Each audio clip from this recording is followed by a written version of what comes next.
Good evening, everyone. This is Spencer Keck coming at you live from the Hillbilly Think Tank. And I want to say it is the end, if you don't know it, of the world as we know it when it comes to the Affordable Care Act. So, what do we think about that?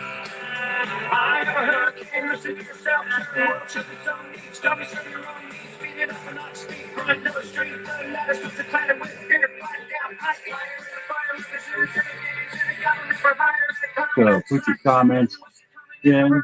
Let me know. What do you think? What are we going to have in replacement for the Affordable Care Act?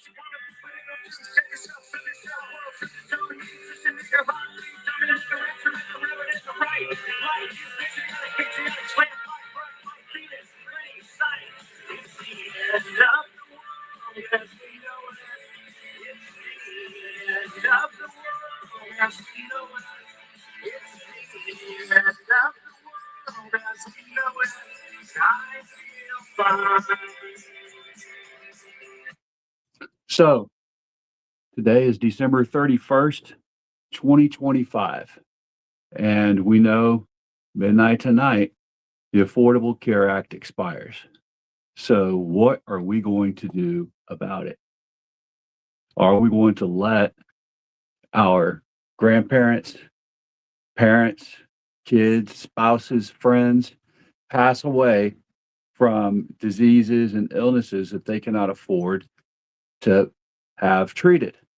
That's the biggest question. Are we a country that is callous, careless, and we don't give a damn for anyone unless they're part of the 1%, 5% of the oligarchy? Are those the only folks we care about? Because even if you make 250,000, half a million a year, if one of your kids, your spouse, your or you or anyone in your family that you care about has a catastrophic illness, that salary often will not cover your medical costs. If you have to have a transplant, if you have to have long-term cancer treatment, you can't cover it on your own. You will need help. So, are we just saying that a certain segment of our economy is expendable? Now, I've heard the argument from folks, oh, the world's overpopulated as it is, so let the folks on the bottom die. They're not the herd. Well, to me, that's extremely irresponsible, inhumane. I don't accept it. I will not accept the fact that those that this economy relies on to float, that will let the same people drown in the economy. So, what do you say to that? Are you willing to watch grandma die, kids die, our neighbors die because Republicans refuse to back up the Affordable Care Act, to renew it? We know that when this act came into being, that most of the people that were designing this restructuring of the healthcare system in America, they wanted universal health care, but they weren't able to get it for everybody. So they came up with a compromise. That compromise was the Affordable Care Act. Didn't cover as many of the working class poor that they wanted to, but they had to at least go with something that was better than the suicidal program we had before that. I myself had to pull myself out of college at the very end of my attempt at a degree, my first attempt, because I ran into catastrophic medical bills. I couldn't pay them. I had to go running back to being an enlisted person in the military with my tail tucked between my legs right before I should have been commissioned as an officer in the Navy, as a nurse corps officer. So, yeah, I just had to pull myself out, go back in the military, and start back in again as an enlisted person instead of being a nurse corps officer. At least I was still in the hospital corps. And at least I was able to take care of all the medical problems I had after that and that my family had through the Navy medicine system. All right. Hey, I've got Tom Armstrong on here. Tom, thanks for logging on. Tom says, what most of the so called developed countries in the world have some form of universal health care. Yes, but the US doesn't because the insurance lobby is too damn powerful. Absolutely. So, when I married, I took my family, which was my wife and my newly formed and adopted family, my stepchildren. I don't call them that, but that was just at the time. We were just a newly formed family, and we went over to Italy. We were delighted to find that in Italy, it doesn't matter how poor you are, how rich you are, they have a good healthcare system for all. And they're not even as developed, to be honest with you, frankly, and the southern part of Italy at least, they're not as highly developed as the US says it is. And yet they have a universal healthcare system for everyone. Before I was married, I had a child in Italy with an Italian.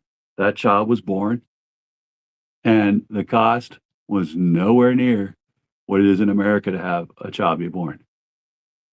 Now, I find it extremely interesting. I want to know what you think, Tom, that in a nation that demands that no one be allowed access to choices when it comes to having a pregnancy go full term, we also do not have universal access to prenatal care, postnatal care, maternity care. Tom says, as the US says, it is. You're right. Yeah, the US says it is, right? The US claims a lot, but delivers damn little. Absolutely, Tom. Right? We claim to be that beacon shining on a hill. Well, now we're a beacon of what? Mierda? Complete shit? Because for all this talk of making America great, we have not. We are letting the least among us go even further down the rung. And those who are clinging desperately to that bottom rung before they fall off that ladder, we're being tossed off the ladder. We saw that with the government shutdown. They did not care about giving food stamps to 1 in 8 Americans. So you can't tell me that this is lazy people, because I know that 1 in 8 Americans are not lazy. I know that kids, that are even higher numbers, relying on those food stamps, they weren't lazy. They were just kids. Regardless of their circumstances, they did not deserve to starve. Kids in the school I teach, they deserve to be fed in the morning when they come to school, and at lunch to be fed and not have anyone question them, but give them a good, solid meal so that we can make sure that they're not distracted during the school day. And I got a lot of kids that are highly distracted during the school day because they're hungry. Tom, you're right. It's a bodily autonomy thing when we talk about your choice when it comes to pregnancy, right? And it's also a bodily autonomy thing when we talk about receiving health care for anything that comes your way medically. And I'm talking medically, including mental health. I'm also including receiving some food. If you're starving, you can't be healthy if you're starving. Those run hand in hand. So what we've got to get this affordable care backed. Was listening to the news this morning. as I was getting ready for the day. And there was a man on there, middle class. He said he and his wife figured out the numbers this week, and they know that it's going to cost at least 25,000 for them to be able to pay for his wife's insulin and all the diabetes testing and monitoring and delivery products when it comes to insulin and insulin monitorization delivery. Yeah, it's going to cost them for the treatment of that diabetes 25,000 more every single year starting this year. I'm sure that's only going to go up. He's considering leaving the United States. We know that Canada, our neighbor right north of us, they provide universal health care. He knows that England does. He knows that almost every European country does. Actually, every European country that is highly developed does, and even some of the less developed, like Italy. They provide universal health care. So, yeah, thanks, Tom. He says pro-life includes feeding kids before and during school. Exactly. So, what are we going to do? And Tom, I just heard my earbuds run out. Can you let me know if you actually can hear me still? You don't mind typing there, let me know. So, what are we going to do? Are we still going to sit back and let all of the Americans that rely on this die? Are we going, thanks, Tom. Are we going to allow citizens that are middle class and they're contributors to the society, are we going to allow them now to immigrate to other countries? So all we have left is middle class is going to leave, and all we'll have left is poverty class and the oligarchy class. Is that what we want in this country? I know many people now that they're not going to be able to afford healthcare insurance at all once the subsidies are gone. And they're just going to play Russian roulette. They're going to hope that they don't get a catastrophic illness. Well, you know what? The system depends on being propped up equally with all of us being involved in the healthcare system and contributing to it, right? Our tax money is enough to do that if corporations would pay more than 1% or less, as they do right now, in taxes, and if oligarchs who pay nothing or next to nothing were required to pay vastly more than they do right now. If you make $1 million to $10 million every year, you're living off the dividends.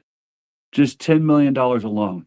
If that's in your investment account and your savings account, and you've diversified your stock portfolio, you can live off of that easy every single day.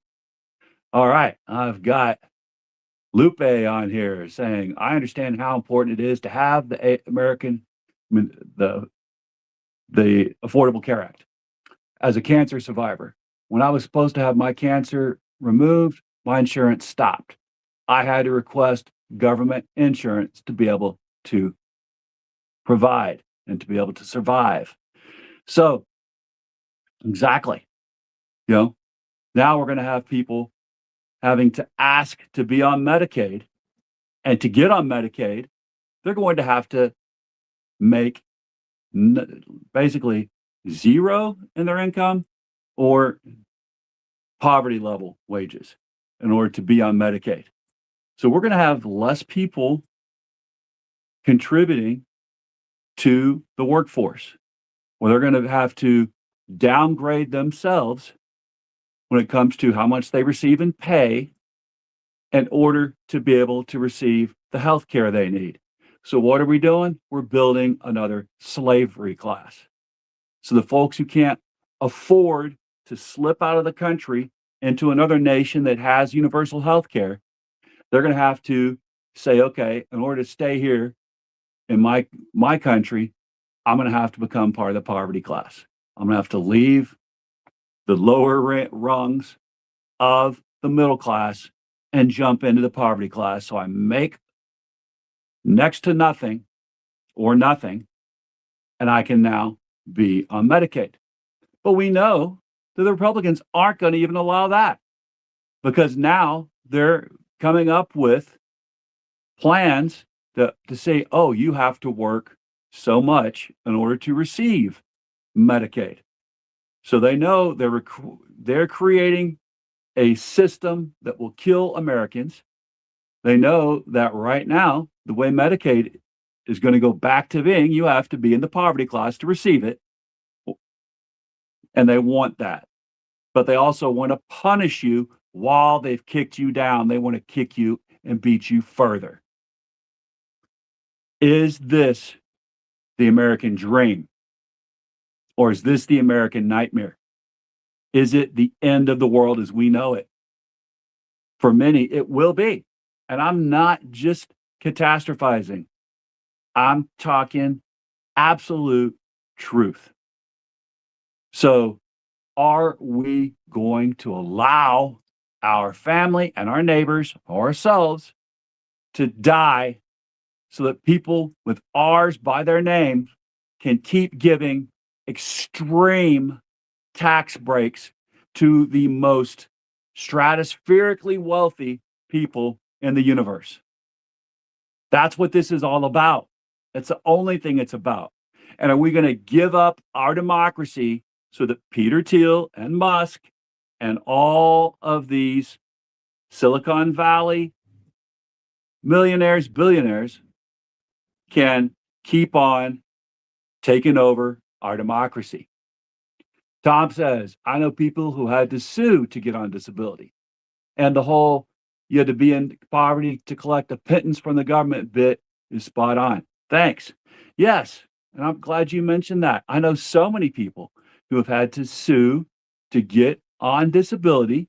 And I know many of them who lose their suits over and over again, even though they have catastrophic illnesses or injuries.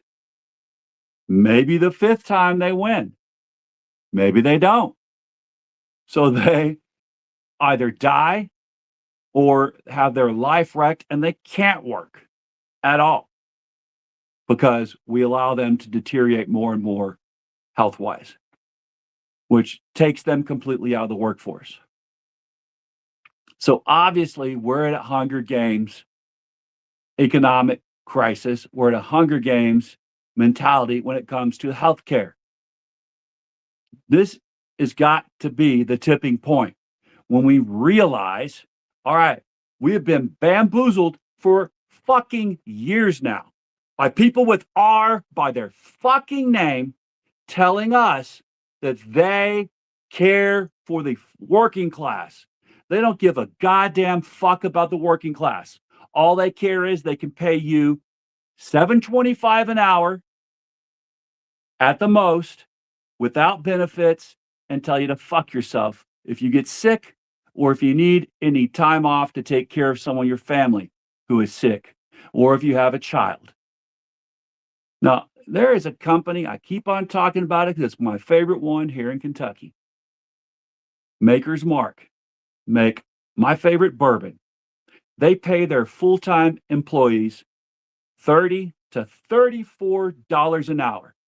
Doesn't matter if you're a waitress at the restaurant, if you're bottling the bourbon, or if you are the person who makes my cocktails at the bar.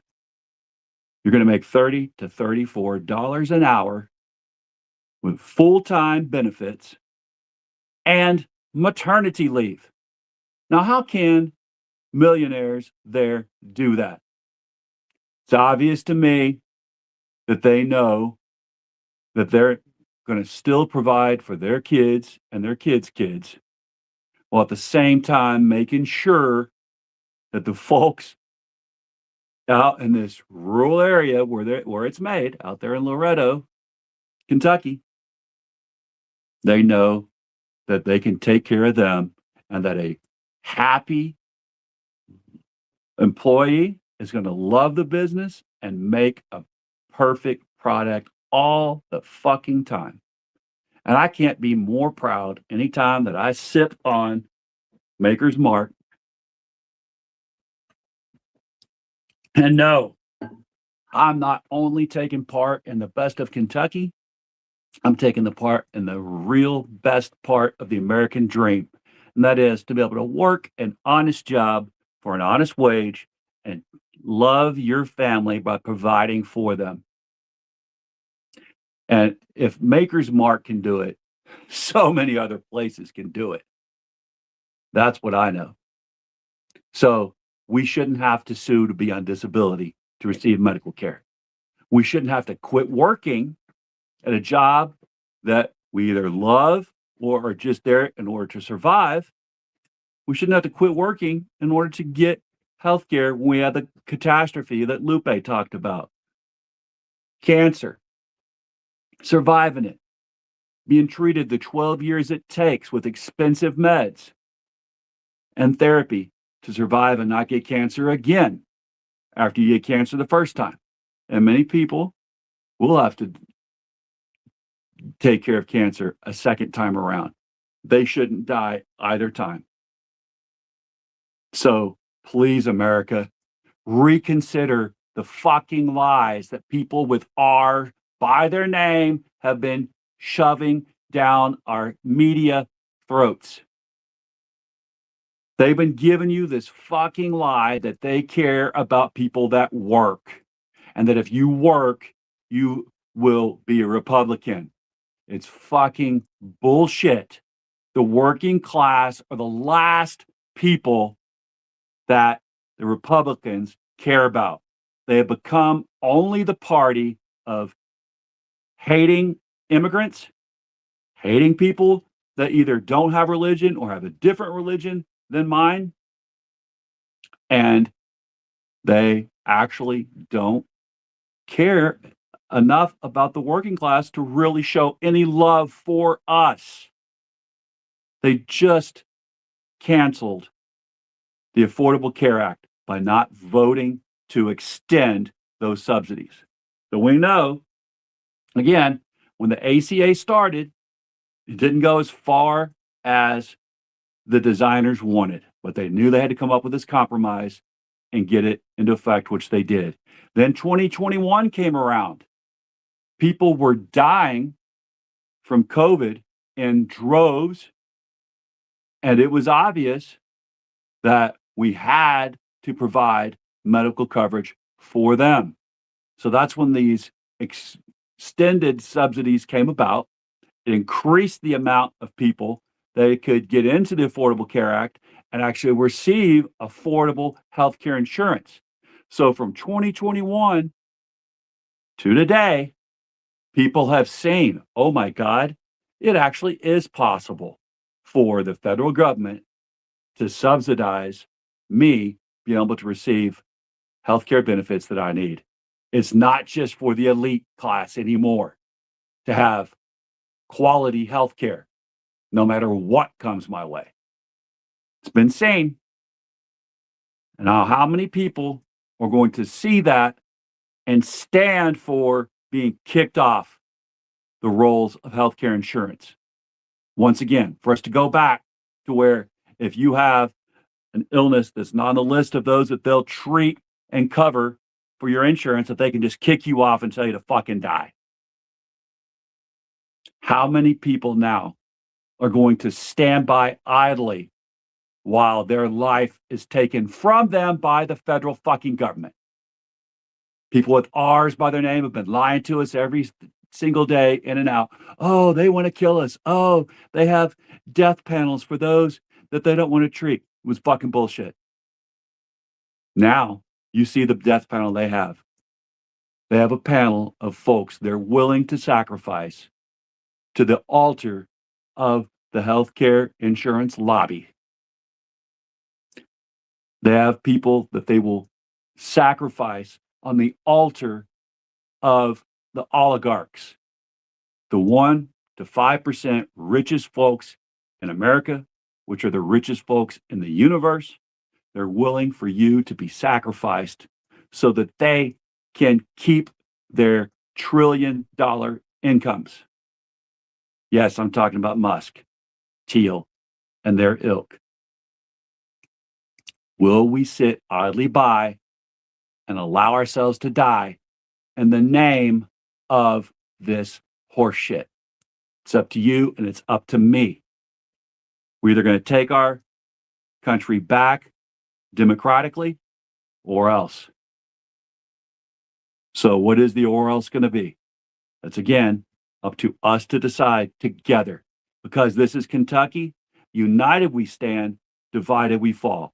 We love our neighbors as ourselves if we actually believe the motto on our Kentucky flag. We know that we are our brother's keeper. We are our sister's keeper if we believe in that motto on our Kentucky flag. So hopefully we'll have a happy new year. Hopefully it won't be the end of the world as we know it for those people who are going to be kicked off of their Affordable Care Act. Hopefully this will be a pressing enough of an issue that they will grant us an extension of these subsidies. They'll get off their fucking ass and quit sucking on the tit of the oligarchs long enough to bring back the Affordable Care Act and to subsidize it full strength again. But I'm not counting on it. I am counting on you to vote up and down the ballot for people who actually care and who have in their platform universal health care as a human right. God bless your corazon, and may this be a better year, but only you and I can make it so.